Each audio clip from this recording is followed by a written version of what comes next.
Assalamualaikum warahmatullahi wabarakatuh. Perkenalkan, nama saya Aulia Rafael.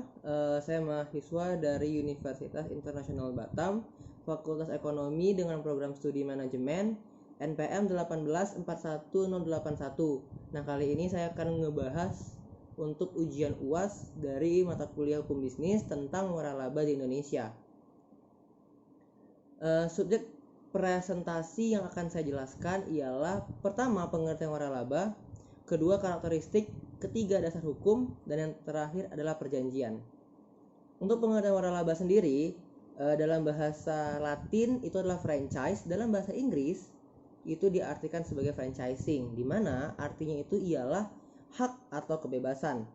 Nah, pengertian waralaba itu menurut Asosiasi Franchise Indonesia mengartikan franchise atau waralaba adalah suatu sistem pendistribusian barang atau jasa kepada pelanggan akhir dengan pewaralaba yang memberikan hak kepada individu atau perusahaan untuk melaksanakan bisnis dengan merek, nama, sistem, prosedur, dan cara yang telah ditetapkan dalam jangka waktu tertentu meliputi area tertentu pula. Itu pengertian menurut dari Asosiasi Franchise Indonesia atau bisa disebut dengan AFI. Kemudian yang kedua, saya akan menjelaskan tentang karakteristik waralaba. Di sini karakteristik saya sudah jabarkan ke dalam beberapa jabaran. Pertama adalah harus adanya kontrak tertulis. Kenapa kontrak tertulis? Di sini adalah menyatakan hitam di atas putih dengan perjanjian yang telah disepakati oleh kedua belah pihak. Yang kedua, franchiser harus memberikan pelatihan dalam segala aspek yang dibutuhkan dalam bisnis. Jadi pelatihan apapun yang bersangkut paut dengan bisnis franchise ini, si franchiser atau pemilik bisnis harus memberikan pelatihan. Kalau mungkin dia membuka franchise dari franchise minuman, otomatis setiap karyawan atau pekerja mereka harus memberikan dulu pelatihan dari mungkin untuk cara pembuatan sebuah minuman, pelatihan bagaimana di bagian in front ya untuk kasir, kemudian bagaimana di bagian back di belakang dan segala macamnya. Kemudian yang ketiga, di sini ada franchisee diperbolehkan beroperasi dengan menggunakan nama dagang atau merek dengan format dan prosedur serta segala reputasi baik yang dimiliki franchisor. Maksudnya adalah si pemilik bisnis itu diperbolehkan beroperasi 100% tanpa campur tangan lainnya, cuman disepakati dengan merek dagang atau format yang telah disediakan seperti itu. Nah, yang keempat, franchise harus mengadakan investasi yang berasal dan bersumber dananya sendiri, atau si franchisee itu meminjam dana dari pihak lain. Di sini dimaksudkan adalah pembisnis melakukan kredit kepada bank seperti itu untuk melakukan bisnisnya. Selanjutnya adalah yang kelima, franchisee berhak mengelola secara penuh atas bisnisnya itu. Maksudnya adalah pemilik bisnis itu 100% mutlak dia yang memiliki ide bisnis untuk pengembangan dan inovasi terbaru bisnis yang dia kembangkan. Jadi dia berhak mengelola secara penuh tanpa campur tangan pihak franchiser atau pihak manapun seperti itu. Yang keenam, itu adalah franchisee membayar fee atau royalti kepada franchiser, di mana ini biasanya sudah disepakati dalam perjanjian. Jadi si pembisnis harus membayar royalti atau fee setiap bulannya. Kita contohkan adalah saya sebagai pembeli dari bisnis tertentu, saya diharuskan setiap bulan melakukan pembayaran fee atau royalti minimal 1 juta. Dan biasanya nominal itu sudah ada di dalam perjanjian, dalam proposal yang telah disepakati seperti itu. Kemudian yang ketujuh, franchisee berhak memperoleh daerah pemasaran tertentu di mana ia adalah salah satunya pihak yang berhak memasarkan.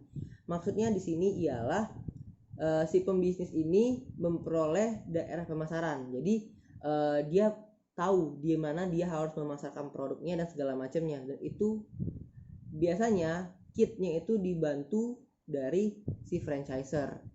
Kemudian yang kedelapan, yang terakhir adalah transaksi yang terjadi antara franchiser dan franchisee bukan merupakan transaksi cabang. Jadi maksudnya adalah di sini lebih menekankan one on one. Jadi antara saya dan si pemilik franchise yang bertransaksi, bukan melakukan perantara antara saya ke cabang kemudian ke franchiser, tidak seperti itu. Dasar hukum waralaba di Indonesia itu sudah ada.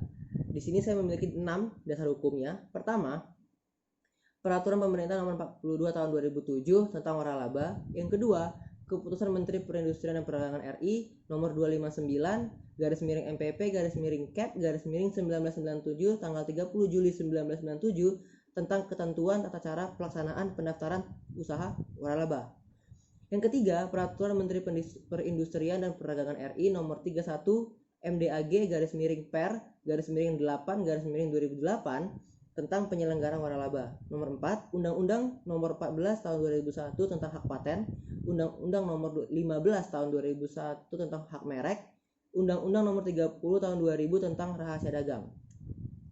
Di sini ada perjanjian waralaba. Perjanjian waralaba itu di sini terbagi 3, yaitu ada product franchise, processing franchise or manufacturing, kemudian business format or system franchise.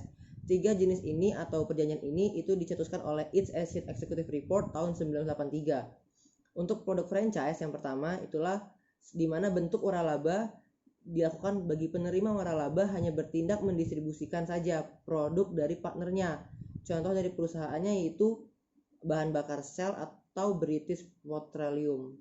Yang kedua, processing franchise atau manufacturing franchise. Di sini biasanya pemberi waralaba hanya memegang peranan memberi know to how. Jadi dari seed to feed, dari bahan sampai jadi. Itu biasanya contohnya perusahaan Coca-Cola atau Fanta. Yang ketiga, bisnis format atau sistem franchise. Di sini pemberi waralaba sudah memiliki cara yang unik dalam menyajikan produk dalam satu paket. Nah, biasanya kalau yang udah seperti ini itu tuh udah dibikin memang dalam bentuk format proposal seperti itu. Dan biasanya untuk yang bisnis format atau sistem franchise ini perusahaan-perusahaan franchise dunia biasanya seperti itu. Nah, saya ambil contoh di sini adalah perusahaan dari franchise-nya Dunkin Donut, kemudian KFC, Pizza Hut, McDonald's, Starbucks dan lain-lainnya. Seperti itu. Oke, sekian presentasi dari saya.